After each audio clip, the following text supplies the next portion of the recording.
राजा प्रदोत अवंती महाजनपद के एक शक्तिशाली राजा थे। वह अत्यंत महत्वाकांक्षी राजा थे। उन्होंने अनेक राज्यों को जीतकर अपने अधीन कर लिया था। अवंती राज्य समूचे उज्जैन क्षेत्र में फैला हुआ था। माहिष्यमती से लेकर महेश्वर तक नर्मदा की घाटी भी अवंती राज्य में आती थी। विंध्याचल पर्वत के कारण राज्य दो भागों में विभाजित हो गया। अवंती राज्य को उत्तरी भाग में सिप्रा तथा अन्य नदियां बहती थी तथा इसकी राजधानी उज्जैन थी। दक्षिणी भाग नर्मदा की घाटी में था और इस भाग की राजधानी माहिष्यमती थी।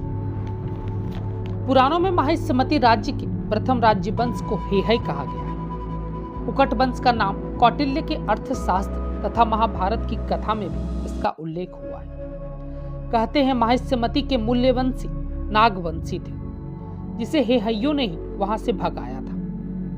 मत्स्य पुराण के अनुसार हेहय वंश की 5 प्रमुख शाखाएं थी। ये शाखाएं वितिहोत्र, भोज, अवंती, कुंडिकेर तथा तालजंग थी। अवंती के वितिहोत्र वंश का अंत इस प्रकार हुआ कि राजा के मंत्री महामात्य पुलिक ने अपने स्वामी राजा की हत्या करके अपने पुत्र प्रदोत को राज्य सिंहासन पर बिठाया। यह घटना 6ठी शताब्दी ईसा पूर्व में। अवंती राज प्रदोत को चंड भी कहा जाता है। उस समय इसके पास बहुत बड़ी सेना थी, जिसके लिए इसे महासेन भी कहा गया है। प्रदोत महात्मा बुद्ध के समकालीन थे। अवंती की सीमाएं वत्स राज्य से मिलती थी। अवंती राज प्रदोत और वत्स राज उद्यन में परस्पर संघर्ष होता रहता था। वत्स राज उद्यन भी बड़ा प्रतापी तथा महत्वाकांक्षी राजा था। अवंती का राजा प्रदोत वत्स राज्य को जीतकर अपनी अधीनता में लाना चाहता था, परंतु वत्स की शक्ति भी कम न थी। अंततः प्रदोत ने छल का मार्ग अपनाया, क्योंकि वत्स राज उद्यन उसकी हर एक सैन्य कार्यवाही को ध्वस्त कर देता था। इससे प्रदोत को काफी जलन होती थी। प्रदोत का मंत्री सालंक्यान वत्स राज उद्यन को छल से बंदी बनाने की योजना प्रदोत के साथ मिलकर बनाई। मंत्री सालंक्यान को पता था कि वत्स राज उद्यन को हाथी पकड़ने का बहुत शौक है। वह हसित विद्या में अत्यंत प्रवीण थे।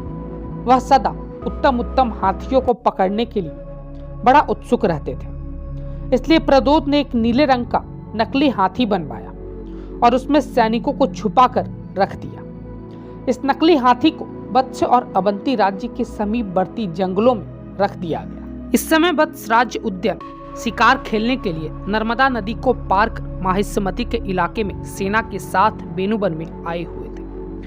प्रातः काल होने पर वह हाथियों के शिकार के लिए नागवन की ओर चल पड़े। इतने में प्रदोत का एक आदमी आया और उसने उद्यन से कहा कि यहाँ से कोस भरी दूर पर मैंने एक नीला हाथी देखा है।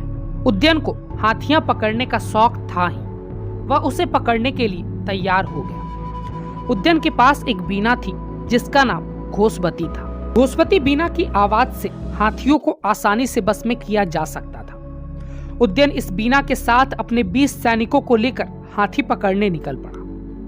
पहले वह घोड़े पर जा रहा था, पर जब हाथी दिखाई देने लगा तब वह घोड़े से उतरकर घोषवती बीना को बजाता हुआ पैदल ही चलने लगा। इसी समय शेर की गर्जन सुनाई दी। उद्यन के साथी शेर को ढूंढने के लिए तितर बितर हो गए। उद्यन को अपनी बीना पर पूरा विश्वास था।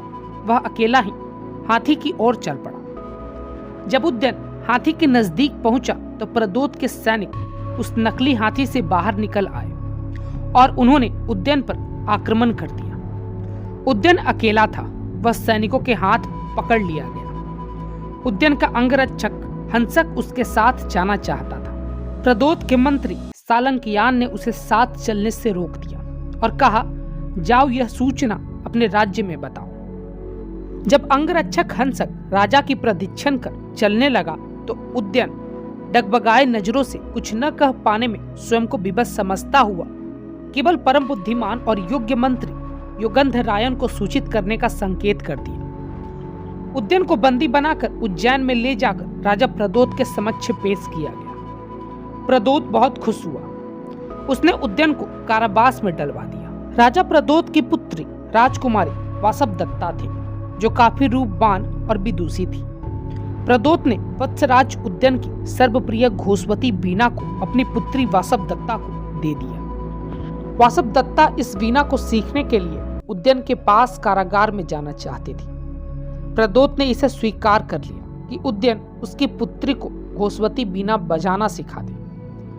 बीना सीखने के दौरान ही वत्सराज उद्यन का वासवदत्ता से प्रेम हो गया। वासवदत्ता भी उद्यन को बहुत चाहने लगी। रानी अंगारवती ने भी अप्रत्यक्ष रूप से वत्सराज उद्यन को ही वासवदत्ता के लिए उपयुक्त वर समझकर राजा प्रदोत को संकेत कर दिया। कालांतर में वत्सराज उद्यन और वासवदत्ता का विवाह हो गया। इस तरह अवंती राज प्रदोत और वत्सराज उद्यन की दुश्मनी खत्म हो गई। परिशिष्ट पर्वन के अनुसार राजा प्रदोत की शक्ति इतनी थी कि प्रदोत के भय से मगध राज अजात शत्रु ने अपनी राजधानी की किलेबंदी करवाई थी। राजा प्रदोत ने पूर्वी भारत को विभिन्न राज्यों और गणतंत्रों को अपने राज्य में मिला लिया था।